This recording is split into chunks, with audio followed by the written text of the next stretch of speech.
Hey, I'm Aja A, and welcome to Sunshine Haze. Don't forget to check out all the links that I have listed down in the description box, and if you like the video, please give me a little thumbs up. If you have any questions after the video is over, feel free to drop them down below. I try to respond to everyone. And if you all know people interested in astrology, numerology, tarot, or whatever I'm talking about on this channel, go on and send them this link. And don't forget to hit subscribe. And of course, thanks for tuning in and rocking with me. May this info help y'all live your best lives. Peace. Hey y'all, welcome back to SunshinehazeCo. I am Aja A. This is going to be a tarot forecast for you, but it is not your typical monthly tarot forecast because I did not get those up at the beginning of the month as life was taking me out, okay? But I did want to come in and give you guys a couple little messages before we close out this year. So this is your mid-month reading for December, okay? This is going to be a quick 3-card spread looking at the overall energy for you for these last couple of weeks of the year. Because we are in Sagittarius season, we're going to be looking at where you need to tap into some of that Sag energy and shoot your arrows, take a leap of faith, take a chance, try something different, okay? And then as I like to put in all of my spreads, your last card is going to be a quick little soul message, something extra for you to take away with you from this spread, okay? Before I get started, I do want to, of course, drop my shameless plugs. We are at the end of the year and we just had our last new moon of the year, which is the Sagittarius new moon, which was also a solar eclipse. I've got a video up on that. I also have a 2020, I'm like, what else is up? I have a 2020 reflection pick a card reading going up probably next week sometime. And the talk of the town is the Great Conjunction. So I do have a video up with some information on that as well. Okay, guys. And as this is a tarot spread and we are wrapping up the year and coming into a new one, I am offering a 2021 New Year reading. I'm actually offering 2 versions of it. I've got one. And then I've got another one that is extended, that is a little bit more money because you got to have something for everybody. So let's go on and get into it. This video is for the Aries, hot fire, Aries sun, moon, and rising. So before I get started, if you feel like what I'm saying is not resonating with you, go on and check out your moon and or rising sign, which I will have linked down below in the description box, okay? Aries, the first card that you have coming up in your spread is the sun. You actually have a really poppin' spread for the last couple of weeks of December of 2020, what I'm calling hell year 2020. Your energy is really, really dope rounding out the year, even though this has been a crazy, wild ass year. You've got the sun coming up here as far as the overall energy for you, what you need to be tapping into during the last couple of weeks of this month, during the last couple of weeks of this year. And before I go into the energy, I want to talk about the numerical energy associated with this card first. Aries, you are cardinal. You are the first sign of the zodiac. You are the first, you are the spring sign. You are initiative. You like to get things started. You like to get shit popping. You like to make things happen. And so what I'm picking up here with this spread, Aries, is that there is this essence of realignment coming in for you with the end of the year. And I like how that sets itself up, because as everybody else is wrapping the year up and more so focusing their energy on what they need to finish up, what they need to close up, what chapters they need to end, what they need to move away from, Aries, you're more so focused on what you need to do to get started. You're a step ahead of the game, which is always true for cardinal energy. Any cardinal sign, Cancer, Capricorn, Libra, you notice that they tend to be a couple steps ahead of the collective for the most part. And so Aries, you are tapping into your energy for these last couple of weeks of the year. Although the sun is associated with Leo energy, when I read, I do associate the sun with fire signs. So I am reading this card as you are your energy for the rest of 2020. And as I was saying, coming into alignment, so to speak. So with that being said, before I talk about what you're coming into alignment with, let's talk about the energy of the sun. The sun carries a very positive energy. The sun carries a very powerful energy.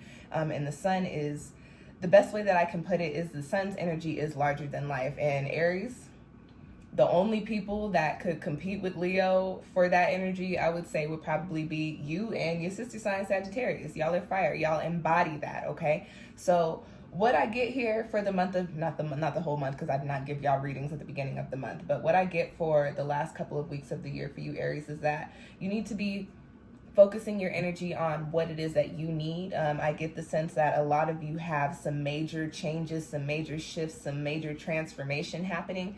Although we are not on your eclipse axis, we are now in an eclipse axis that carries a fire sign. So your sister sign, Sagittarius, just had, or whatever time you're looking at this video, just had an eclipse, right?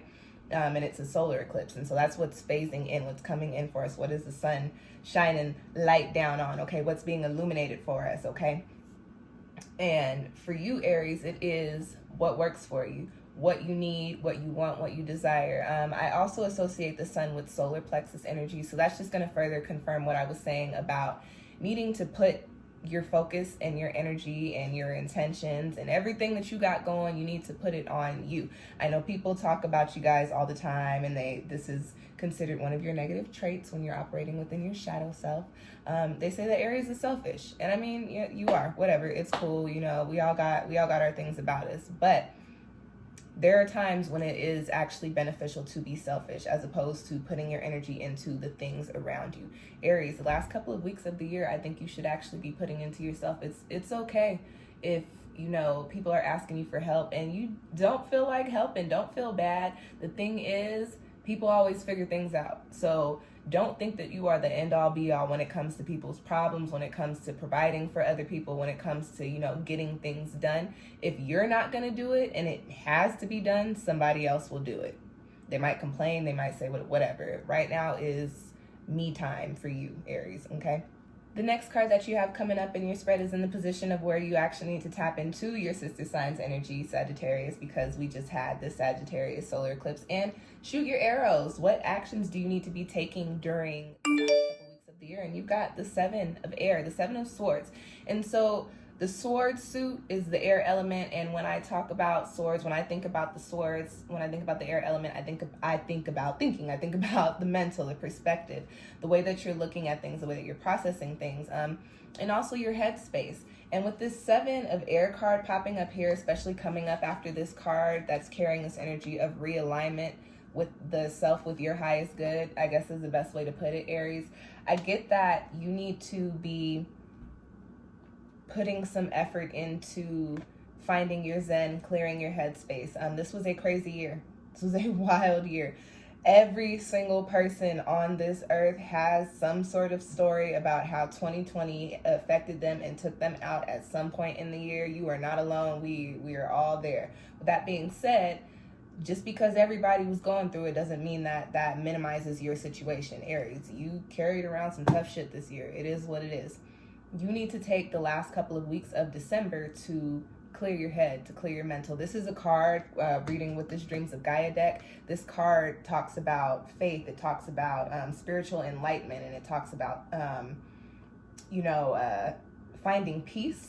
And so I think that is where you need to shoot your arrow. So Aries, if you like to meditate. I know what earth and water people like to do to find things. And I like to go hiking, and I like to go be on the beach and put my toes in the water. I don't know, Aries, do you guys like to go to the hot springs, or you like to go sit in a hot room? I don't know what fire people do, but whatever it is that makes you feel good, whatever it is that brings you peace, devote your energy to that during these last couple weeks of the year, even if it's not something big.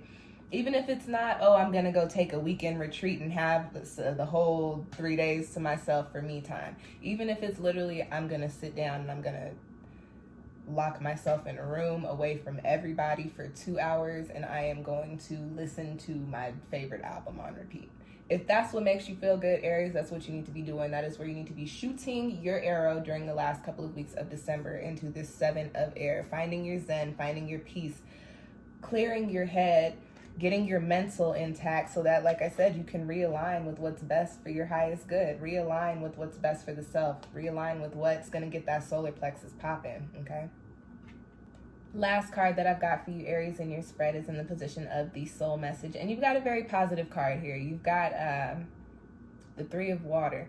And very quickly, because I wasn't thinking about this, I was not thinking about this. You've got a 7 here, and you've got a 3 here, which together that makes 10, which breaks down into 1 amplified by 0, and your overall energy is 1. So there's really a new energy, a new shift coming in for you, and this new energy that you're coming into is all about you, okay? The Three of Water here, although it typically when we read it in tarot, it's like a card of friendship, but the way that I'm picking up in this spread, and specifically in this deck, this is a card about self-discovery. This is a card that carries this energy of putting yourself into the things that your heart calls you to. If you look at the imagery on this card, I don't know, she's like a little water warrior chick, and I don't know, she just looks really happy doing whatever it is that she's doing in the water. She's by herself. She got 3 fish down there, but you know, she's doing her thing and she's enjoying it, and she's got everything that she needs. She's going where her heart calls her, and she is in alignment, and she's in alignment, and she seems to be completely strong and firm and solid in whatever it is that she's doing here in the water with the little fishies, okay? So your soul message this month, Aries, or for these last couple of weeks, rounding out 2020, is that what I get is that you guys had to put a lot of energy into things outside of yourself, whether it was by way of your own doing or whether it was by way of just, you know, found yourself in those places, in those spaces, in those times to where you were the person being called upon. But I get that you maybe have overextended yourself in this past year. And so the last couple of weeks of 2020, why don't you go on, give yourself a break, give yourself some love, and give yourself some time. Think about what it is that you want. Think about what you would do with your time if you had some to yourself, and then make some time for yourself, and you do that, okay? It is time for you to come into alignment. It's time for you to get your solar plexus popping. It's time for you to come back into your cardinal energy, and it's okay for you to tap into that shadow trait, but it's not going to be a shadow thing for you for the last couple of weeks. You can be selfish rounding out 2020. You deserve it, Aries. This was a rough year. Everything is going to play out in the way that it needs to, but you've got to be in alignment for it. So, you know, let that be your excuse. If anybody, well, why don't you do this for me? I got to get myself right so that I can help you guys later. Whatever. Okay. It's all about you right now. And that's your spread. I hope it found you well. Thank you guys for tuning in. Thanks for rocking with me for all of 2020, for a whole another year. I truly and honestly appreciate it. This is your last tarot reading for the year. There will be a pick a card spread going up over the next week, but as far as the signs go and the individual readings go, this is the last one for 2020. We made it. I made it. I actually made it through the whole year. I missed a couple of rounds, but I made it, okay? And you guys made it with me. So again, thank you for tuning in. I will catch y'all in 2021, where hopefully the energy is completely different and we're not dealing with a whole panoramic and all the wild shit that this hell year has brought to us. Good times, positive vibes, positive energy, abundance, all those things for the new year. One more time, thank you guys for tuning in. I will catch y'all next year. Happy New Year, all the things. Peace.